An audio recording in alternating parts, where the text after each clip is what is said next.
Пред 3 недели СДСМ предупреди на опасност од лизгање на земјиште во рудникот Суводол, кога се повреди работник при пат во новонастанатата пукнатина.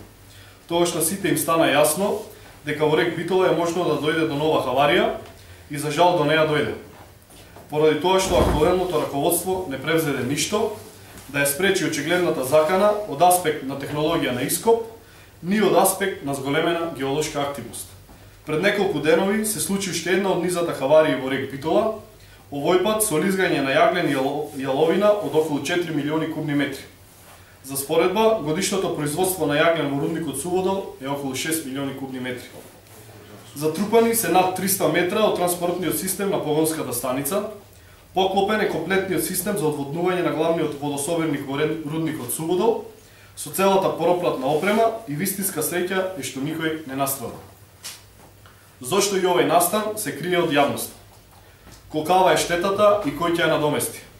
Или повторно ќе следат серија поскапување на струјата на товар на семејниот буџет на граѓаните.